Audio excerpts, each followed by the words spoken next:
एक छोटे परिंदे ने नबी को हैरान कर दिया।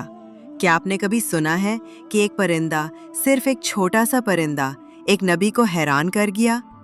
आइए सुनते हैं एक अनोखा वाकया जो कुरान पाक में भी जिक्र हुआ है।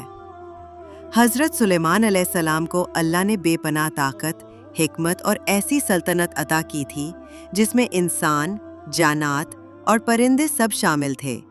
वो सब उनके हुक्म से चलते। एक दिन हजरत सुलेमान ने देखा कि उनके लश्कर में से हुदहुद नामी परिंदा गायब है।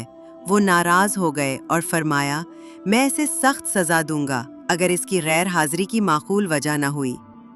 कुछ देर बाद हुदहुद वापस आया और कहा, मैं ऐसी चीज लेकर आया हूँ जो आपको मालूम नहीं।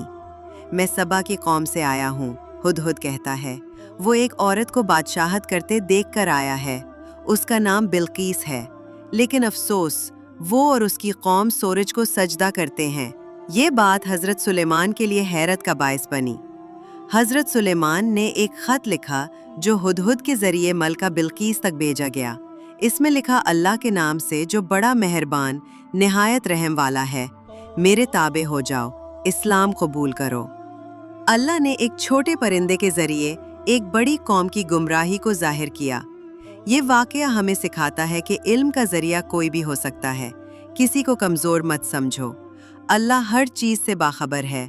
अल्लाह जिसे चाहे इल्म अता फरमाता है। परिंदे, जानवर, सबकी ज़बान में राज छुपे होते हैं। हमें कभी भी किसी को हकीर नहीं समझना चाहिए।